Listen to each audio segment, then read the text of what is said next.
Imagine your team facing the summer rush, not just ready, but excelling. They're turning every challenge into a triumph. Is this possible? Could they actually do it? Well, the truth is, it starts with you. And in today's episode, we're going to discuss the blueprint to thrive. The question isn't if your team is ready for success. It's, are you ready to lead them there? Running a home service business is hard. So how is it that some people make it look so easy? Well, we'll tell you. This is the Freedom Blueprint Podcast. It's always good to hear the wins that successful contractors have. But have you ever thought that the best advice would be to hear about the speed bumps they encountered, the mistakes they've made along the way? We're going to talk about the good, the bad, and the ugly. We want you to be successful and avoid the mistakes others have made. Let's get this party started. Welcome to the Freedom Blueprint Podcast. Now your host, Justin Deese. Hey, what's happening, Freedom Blueprint community? Today, we're going to talk about a little bit of success, and we're going to talk about making sure that you're getting your team in a good place to win. And, you know, sometimes the topics that we talk about, they come from various different places, whether it's a conversation I've had with someone or a team member or whatever. But this episode actually really kind of started from something that happened to me the other day. So I'll tell you the story. I got the privilege and the honor to go to the DMV, which I know is everybody's favorite place. I will say the area that I live in, the DMV, is pretty awesome. But so I'm sitting there and I'm working with the DMV lady, and there's these people next to me. And the people next to me lady has a daughter who's, I'm assuming, probably about 16, and she was getting her driver's test. And obviously, 16-year-olds, you go to get your driving test, you're very nervous, you're excited, you're, all the things, right?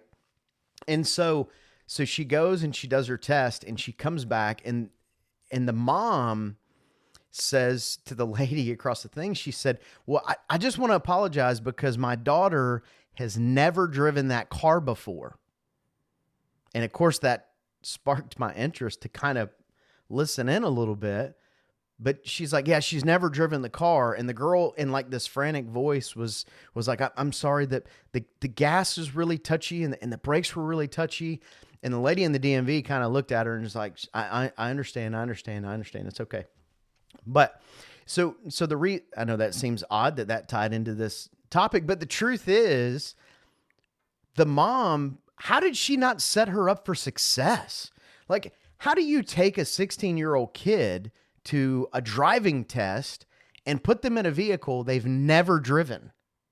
It's crazy to me.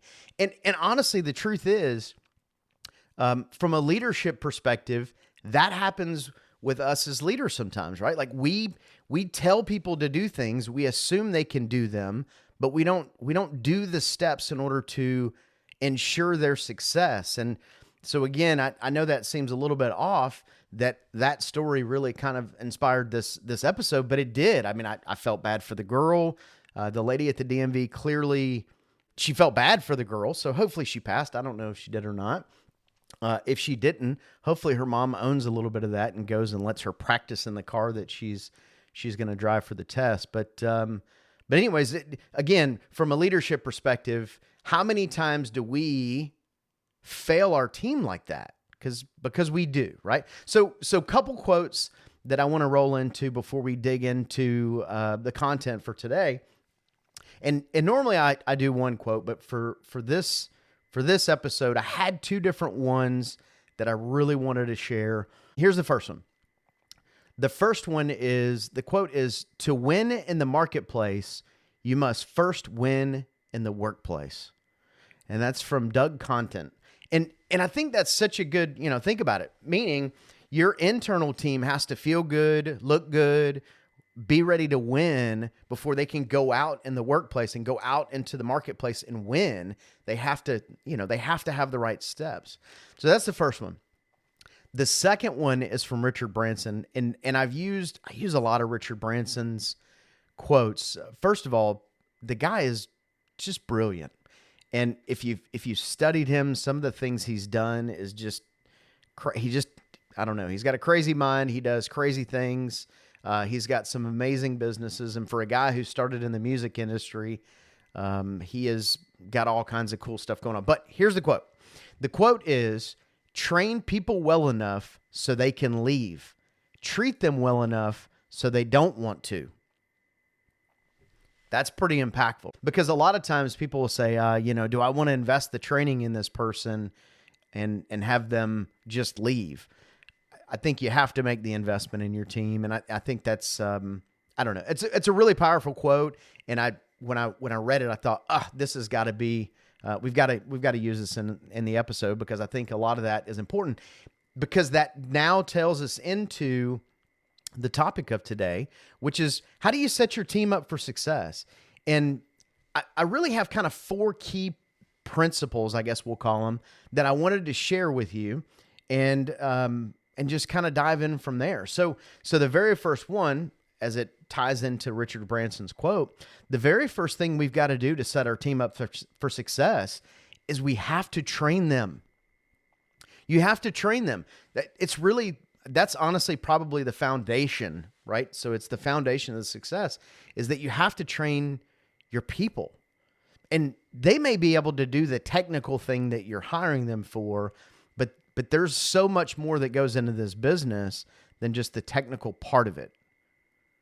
So the way you do business is probably not the way you want to do. Like, you probably don't want to do business like your neighbor, your competition, the guy down the road that has a bad reputation. You probably don't want to do business in that format, that same format. So make sure that your training is the foundation of your team.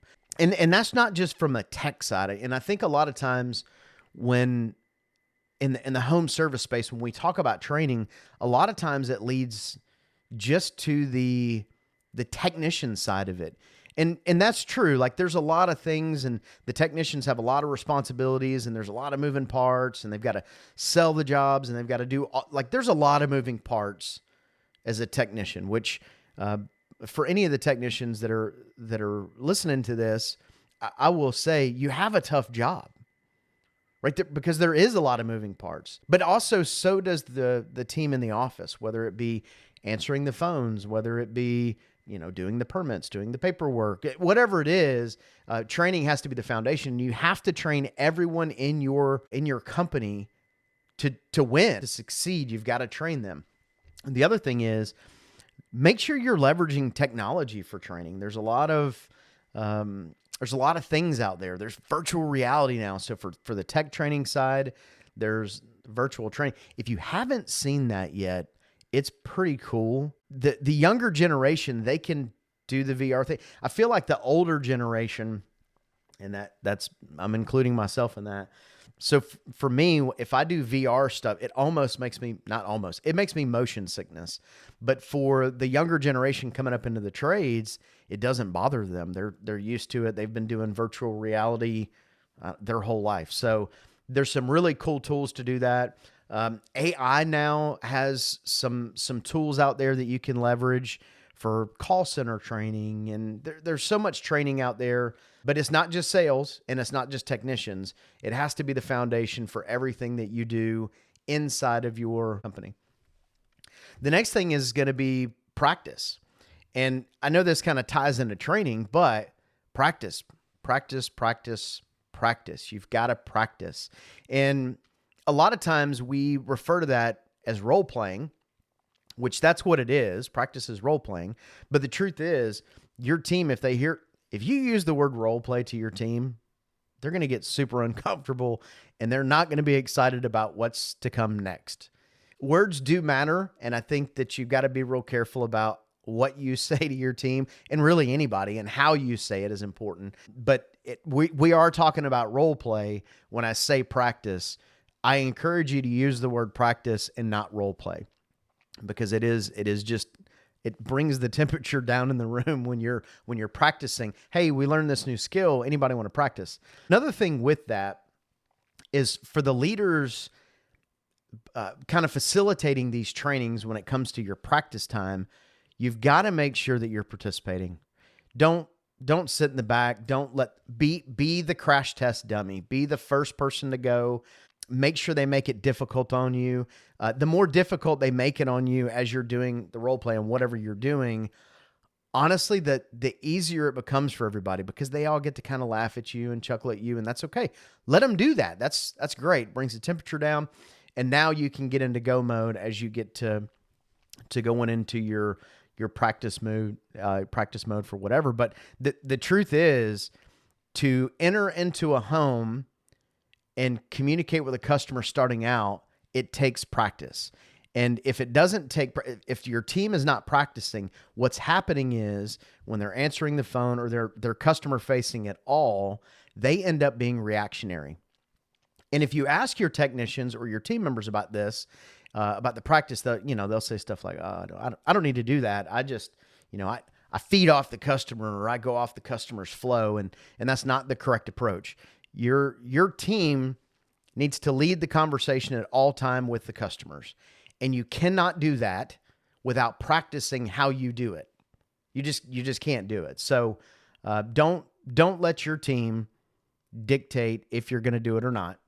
But always make sure that you're participating in it, and make sure that B, they are using. I mean, really use real world. You got phone calls you can go through, or maybe you're using some kind of AI that now tracks the call that the technician takes when they go into the home, which kind of goes back to the other one when I talked about incorporation. So I'm going to bounce around because that's really what I do, and I think it's important. But the idea of role play, there is some companies out there now that do AI to check out, so you can hear the technician's conversation with the customer, which is really cool.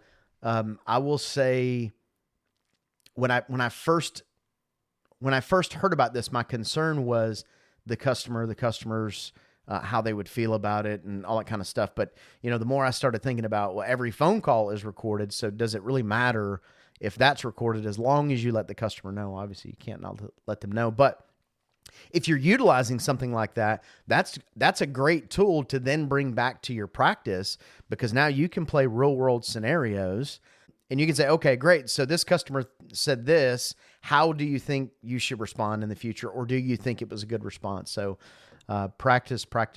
And anything you do, you got to make sure to practice. So also, when you're doing any kind of practicing that you're doing, in any kind of training that you're doing, always remember to have a plan, have something written out to know exactly what you're going to do, exactly what your goals are, so that you know if you won or not by the time. Because listen, to put your team in training, it's expensive. It's not cheap. It is an investment. So from a leadership standpoint, you've got to make sure that if you're going to take the time to do it, make sure you have a plan and you have an outcome of what you want, because then once you have the outcome, then now you can start having these engagements and these conversations with the team that you did training with on if it was successful, if they got something from it. It snowballs into this whole flywheel effect of everybody being on the same page. So that's the first couple. The next one is going to be ride-alongs. Now, there's a couple of different ride-alongs that you can do. There's tech ride-alongs that leadership could and should do, but there's also a couple of other ride-alongs. To me, I think it's really important to have your CSRs and dispatchers be in a truck and ride along with the techs. Obviously not every day, but every now and again, it doesn't hurt to put them in the truck. On the flip side of that, I would also every now and again have a technician sit in with your CSRs and your dispatchers and see how that whole world works as well. There's something really unique that happens when you understand what you do, how it affects other people's jobs. And from a team member perspective, there's not team members, and I say there's not any, there might be some, but for the majority of team members, nobody comes to work and they're like, man, you know what I hope I do today? I hope I'm the worst guy there. I hope I'm the worst team member this company has ever had.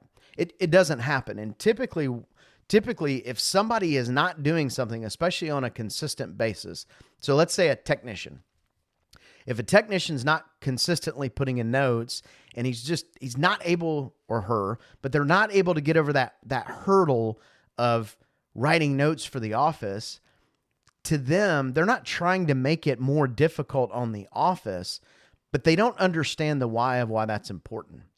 So what happens is that when you have the tech that's doing, we'll say a ride along, a hangout with your office staff, now they can see firsthand how not having the information in front of them affects that person and their job, as well as the customer. So now, because that person didn't put a note, because here's the deal. The technician goes, I mean, I didn't put a note, but I mean, I know exactly what I did. I mean, I can tell you everything about that job or that customer. Well, great. That's fantastic that you know all that information. The problem is you're on a team and the team needs all that information. So I will say ride-alongs will really kind of shorten that gap between, I'm going to call it front of the house and back of the house, because there is a lot of similarities to a restaurant and to the home service space where, you know, your technicians or your servers, they're out, you know, making all the money and out and they're customer facing. And then the cooks and the CSRs and dispatchers there in the back of the house, and they don't have to deal with customers. And right. So you just want to shorten that gap where they're all playing on the same team. And again, a lot of times it's really easy to do that if you're shortening that gap and allowing them the time and opportunity to get to understand how each role affects the other team. So ride-alongs. The other thing is it doesn't have to be a physical ride-along. For us, there's a term called call-by-call management. And if you're familiar with it, well, if you're not familiar with it, call-by-call management basically means it's like doing a ride-along, but the tech calls in and you go through the process. We have shifted that language. I said earlier that what you call things matters to technicians. And so we've shifted to where we call it virtual ride-alongs. And it's really kind of incredible what happens from the technician perspective when you call it a virtual ride-along versus a call-by-call management. Call-by-call management suggests, oh my gosh, they're micromanaging me. Where virtual ride-along, they just see it as more of oh, they're here to help me. And it's just a little bit of that shift that gets them over that hurdle in order to really better serve the customer. I mean, it better serves the customer, it better serves them, it better serves the technician and their job. And for the most part, most of them, even if they're not performance-based, they usually have a bonus of some sort. So everybody wins in that. So ride-alongs are very big. The other thing is you can kind of build these mentorships with teams as you're doing these ride-alongs, and kind of the OJT as you have new technicians. When you have a good ride-along system, what happens is they now kind of start to have a buddy and a way to check in. Now, one of the things that we use and have used for a number of years is we have a simple check sheet. And if you want access to it at the end or the show note, it'll have my email address. I'll be happy to email it to you. But the tech ride-along sheet goes through, and it basically, when there is a ride-along happening, it allows them to answer a couple of questions to let them know, and whoever is keeping up with it. So if you have a lead tech, they can give it to the service manager, so the service manager knows if the ride-along went well, if there's what needs to be worked on. Because that's the whole point of the ride-along, should be what are some saws to be sharpened as well. We have really uncovered a whole lot of things in the past that we would have not normally known had we not been doing this. And the sheet really helps, because a lot of times what does happen, if you're not strategic about how you're doing the ride-alongs, they may go, hey, Jimmy, I'm going to jump in the truck with you and we're going to go out and we're going to go do a ride-along. And 2 weeks later, when you have time to sit down and decompress everything that happened, you don't remember the little details. And the truth is, the little details are what makes the biggest difference. So just this sheet really just kind of helps shorten that gap a little bit to where when it's done, it's easy. I mean, some things we've caught very early, like in new hires we've caught very early, is chain smoking in the truck, talking to their significant other or fighting with their significant other on the phone in between jobs. Obviously that's not good, because then what mindset do they have when they get to the, to the threshold of the door?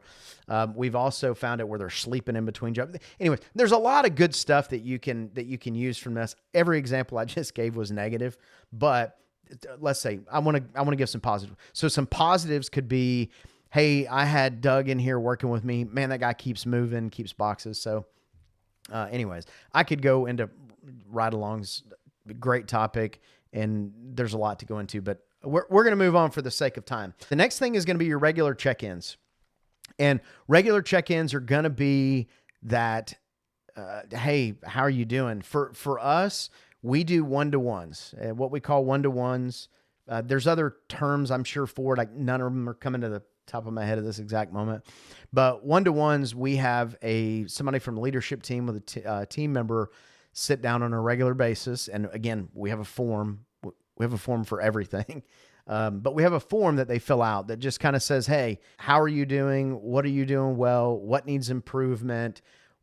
How can we help you? A lot of the regular check-ins that we do have to do with that, right? Because what you're wanting to do on your regular check-ins is, as you're investing the time and money and effort and energy into the training, and then as it snowballs through, you want to keep that momentum going. If you train them on something, you want to keep that moving. So that's really, that check-in is not just keeping up with that, but keeping up with how are they doing, checking in with their mental state. People have different seasons of their life, and making sure that they're in, and I'm going to say top performance. So make sure they're in top performance in order to, excel and do right by the customer and take care of the customer and all the things that they need to do. But regular check-ins and one-to-ones, again, that's been one of those things that's been so impactful in our business, because it's allowed us to stay plugged in on a regular basis with the customer, where, before we were doing these, we led by assumption. So we assumed somebody was in a good place, or we assumed they were okay. It's really amazing what happens when you take a team member and you just give them 15 minutes of your undivided attention. It really is. It's impactful to them. They feel good because they're getting some undivided attention, and you have to make it a safe space where you're saying, hey, tell me what's going on. Are you winning? Are you losing? Because here's the thing. Team members know if they're doing a good job or they're not. If you ask a team member if they're doing a good job or not doing a good job, and they do not know the answer to that question, here's the bad news. Leaders, that's on you. There's no reason that a team member should ever know if they're doing a good job or not doing a good job. And if they're not, you've got to sharpen that leadership saw up, and you've got to sharpen up the communication skills. And so for us, one-to-ones was just one of those things that really shortened that gap and really kind of helped us engage with our team, because at the end of the day, right? So at the end of the day, the business is driven by its people.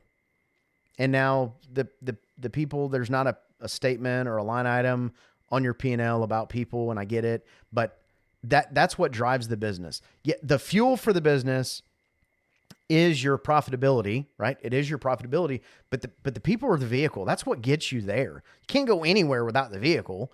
So you gotta have good people, and you've got to make sure that they're in a good place to best serve them, best serve the team, and best serve the customer. So that's our 4 key elements to getting your team to success. I know we stayed very high level on this, but again, because of time, I didn't want to go. I could go deep into each one of these, and actually, we may do a podcast on each one of these to go a little bit deeper. But the first one is training. Always be training. Always be focused on training. Always have a plan on training. The second is going to be practice. When you train, now practice what you train. The next thing is going to be making sure you're completing ride-alongs. Ride-alongs is really validation. Like, is the training making it to the field? Is it being executed? And then the check-ins are kind of finding out, how are we doing? Where is it? What do you need more of?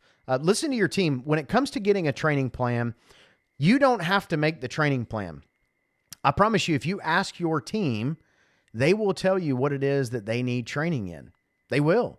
Just, if you don't believe me, ask them. Say, hey, we're going to do a training session next Wednesday. What would be helpful to you or you feel like would be helpful for the team for us to go over. And they'll tell you, man, that the team will tell you what it is they need from you, but you have to be able to ask. So again, the 4 key elements of training, please don't think about that only from a technician standpoint.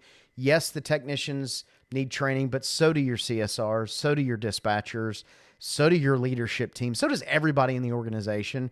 And in order to improve, you got to get better. And the only way to get better is to practice and sometimes fall down and then practice and practice and practice. If you found value in today's episode about team readiness, make sure to subscribe to the Freedom Blueprint podcast, leave a review, and share with a fellow leader who could benefit from mastering the art of setting their team up for success. Until next time, embrace the principles of team readiness and watch your business and leadership transform. This is Justin Deese signing off from Freedom Blueprint Podcast. Stay motivated, embrace team readiness, and as always, keep crushing it. You've been listening to the Freedom Blueprint Podcast. Information is useless if not applied. So take what you've learned and go and implement it. We hope you've enjoyed the show. If you did, make sure to like, rate, and review. We'll be back soon. But in the meantime, find us on social media at Freedom Blueprint for Home Services and hit the website at www.freedomblueprintpodcast.com. See you next time.